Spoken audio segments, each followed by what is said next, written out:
matter the location. From O-A-K-L-A to LV, I'm a Raider.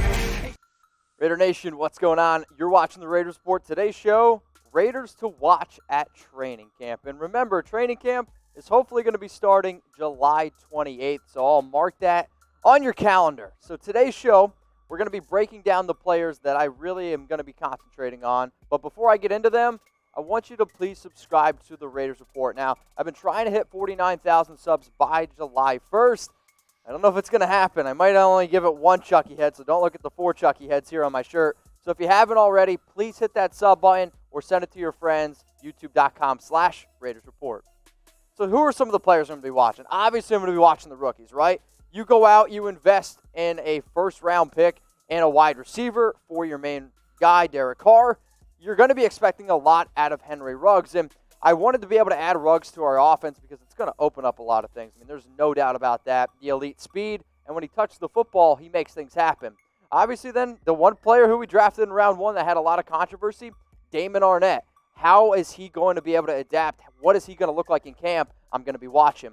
Lynn Bowden Jr., the Swiss Army knife, the Joker. I mean, passing yards, rushing, receiving. Yeah, that's what he did last season. I can't wait to see what kind of plays we have him working with. Then let's go to Bryan Edwards, another wide receiver where I'm going to be watching how he does against the cornerbacks, and I'm going to be watching how he stands up next to a guy like Tyrell, because if Tyrell's not ready to go, I know Bryan Edwards is going to be ready to rock and roll. Let's look at the last 3 players that we drafted. Tanner Muse in round 3, 100. Is he going to be playing linebacker? Is he going to be playing safety? How many different ways can we put him all over the football field? And how's he matching up against guys like Nicholas Morrow, a guy like Marquel Lee? Is he going to be able to take that job? Obviously, then John Simpson is another player that I like. But then maybe the steal of the draft here for us, and we'll see in the entire NFL, Amik Robertson, an absolute ball hawk. I can't wait to see what he looks like in the nickel. Another player where if he plays better than Lamarcus Joyner, don't be surprised if Amik Robertson's starting by the end of the season. So my entire theme of this show is players that I just can't wait to watch at training camp. But what I want you to do is I want you to scroll on down and let me know who are you excited to watch this upcoming season at camp. Let's go to the quarterback position, Marcus Mariota. You give him a lot of money, and he has a chance to make up to $37.5 million in incentives. So why exactly am I watching him? Pretty simple, really. How does he fit in the Jon Gruden system? But also, how is he going to fit on the field when maybe Derek Carr's at quarterback and when Marcus Mariota's over there? But let's just say Derek struggles. Can we honestly have confidence in Mariota to be that quarterback to help us win football games or maybe even beyond? Because if Carr doesn't play well, I don't really see him coming back. So Marcus Mariota is going to be a player to watch, and let's face it, Jon Gruden, he loves himself some quarterbacks. Let's go to Tyrell Williams, the next player that I'm going to be watching. And are we going to get the wide receiver we paid for? You're paying $11.1 million to a guy where I need to be able to see if he's worth that money, because if he's not, you move on from him, you cut bait, all good. I hate to say this, but we might be dealing with another foot injury as well, because he's still kind of dealing with that plantar fasciitis. If you haven't watched our interview with him yet, please go check it out. But he also said that it's still kind of a lingering issue, and if it's still a lingering issue, I want to see how he looks in training camp. But if he's not ready to go, I do have confidence in a player like Bryan Edwards. Now, I will say this. If we can get a 1B, which when we brought in Tyrell in free agency, let's remember, that's what we wanted, a 1B receiver. How does Tyrell Williams look next to receivers like a Henry Ruggs? How does he look next to a guy like Hunter Renfrow, Darren Waller, maybe with our running game? If the chemistry's still there and if he can be fully healthy, Tyrell Williams is a player that I'm telling y'all you better keep an eye on. And I'll tell you this, I'm going to be keeping an eye on every single Raider fan when I go to games, when I go out in public, because if y'all aren't wearing your mask, you're not doing your part. Yesterday, 2 days ago now, the Las Vegas Raiders tweeted out that you better be wearing your face mask. Mike Mayock's daughter, she tweeted out, "My dad's getting old, wear your face mask." So what should you do? Go get a mask, and you can get one here at chatsports.com/Raider mask. It'll be in the comments. It'll be in the description. Take care of yourself. Stay safe. Let's now go to Lamarcus Joyner here. This one's obvious, right? I mean, you paid him 4 years, $42 million, and he was just an absolute disaster. And when you look at some of the reports already, when you look at some of the quotes from coaches like Jon Gruden, from Paul Gunther, you can sense that they're a little bit nervous if this whole Lamarcus Joyner move is going to blow up in their face. The other reason, though, that I'm really going to be watching, because if Amik Robertson can step in and just be a little bit better, I think, honestly, you just kind of move on from Joyner, say it was a loss, and go with your young guy in Amik Robertson.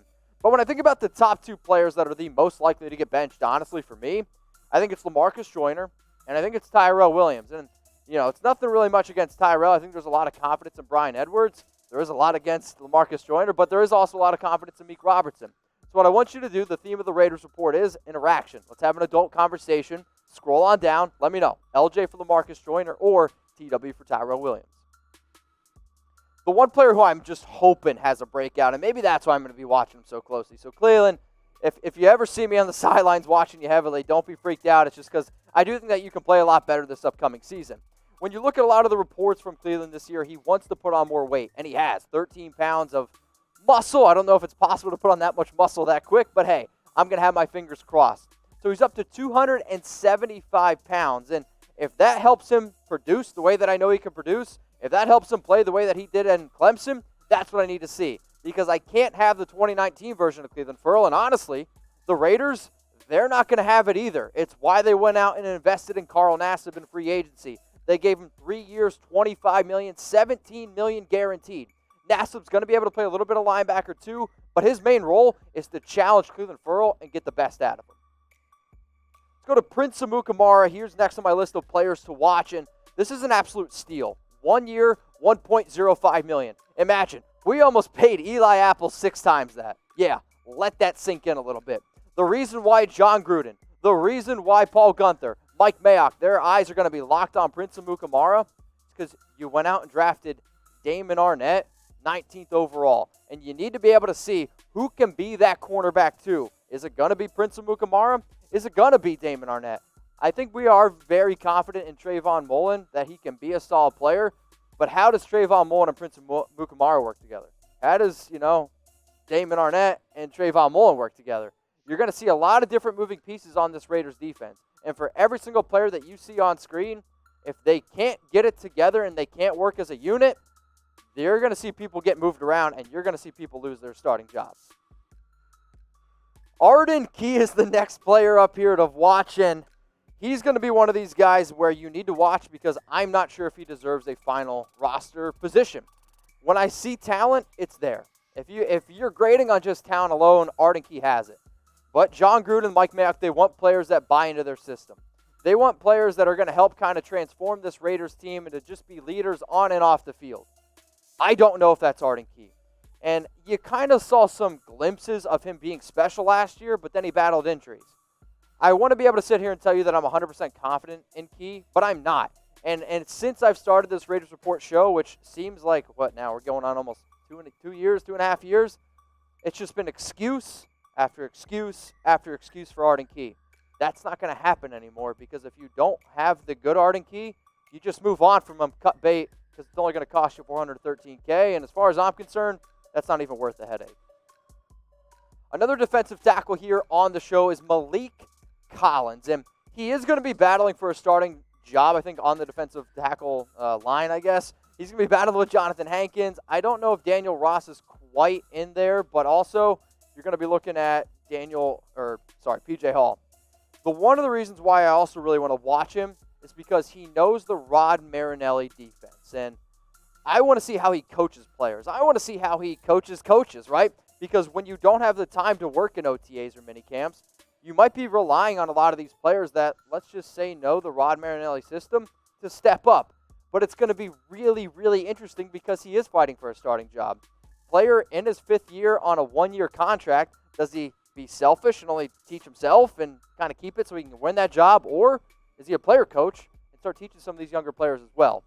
So 4th of July, it is right around the corner, and I don't know about you, I'm stoked. I can't wait to hang out with my family. I can't wait to hang out with my friends. We're going to have a little bit of a cookout. We'll still be responsible. We'll still remain, pretty far away from each other. But I want you to let me know what your 4th of July plans are, and if anybody's near the 570, which is Danville, Pennsylvania, hit me up. Maybe we can get together.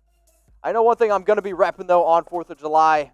Maybe not this Derek Carr t-shirt. I don't know how it would fit me. But, hey, if you got a special lady in your life, she would probably look absolutely great in it. This is the one that I'm going to be wearing, and I got it at chatsports.com/Raiders4th. If you need some Raiders 4th of July gear, I know how y'all are. I know how I am. I'm always trying to rep my team. We got long sleeves. We got T-shirts. We got women's apparel as well, and all that is at the link below, and it'll be in the description, chatsports.com/Raiders4th. Let's go to another player here, Marquel Lee, that I'm a little bit intrigued to see what we have in Marquel Lee. Because if you look at Marquel Lee in 2018, his stats actually are pretty good. Now, the defense that we had in 2018, that wasn't very good. 2019, he battled some injuries. Nicholas Morrow kind of stepped up. But who's the best strong side linebacker? Is it going to be Marquel Lee? Is it going to be Tanner Muse?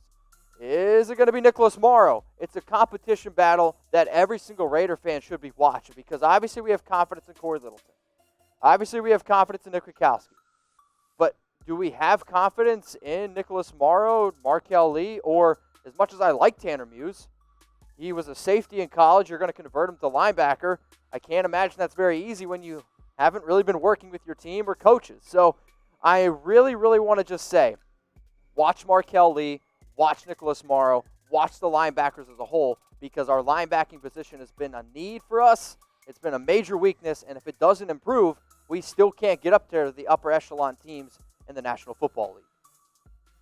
The last player that I'm going to talk about here that you need to watch, it's Johnathan Abram, and he might be the most important player to watch in my opinion, just because when you draft somebody 27th overall in the 2019 draft, you obviously have a lot of expectations. The other reason why I really want to watch him is because if you remember in Hard Knocks last year, Jon Gruden and the other coaches would get mad at him. What do I mean? They would get mad at him for being too rough and for just hitting people too hard at training camp. I don't want that to happen again because he's coming off of shoulder surgery. I just want him to be a little bit smarter. And I love the competitiveness. I love that he's a leader on and off the field. But I want to see a healthy Johnathan Abram. I also want to see how we move him around, because there's reports out there that he's going to play linebacker, he's going to play safety, he's going to play all over the football field. So who are the 10 players, yes, I'm kind of cheating here, technically 16 players, that I think every Raider fan should watch at training camp? You got to watch all 7 rookies. You got to. Marcus Mariota, Tyrell Williams, Lamarcus Joyner. Tyrell, Lamarcus, you're going to be battling for a job. Clee, can you step up? I sure hope so and think so. And then these last 5 players, Prince Amukamara, he's going to be battling it out with Damon Arnette. Who's the better one there? Arden Key, should we keep him or cut him? That's going to cost us $413K. Maliek Collins needs to be that player coach on and off the field to help these guys learn the Rod Marinelli system. Marquel Lee's going to be battling out there for that strong side linebacker position. And Johnathan Abram, can he be that player that really takes our defense to the next level?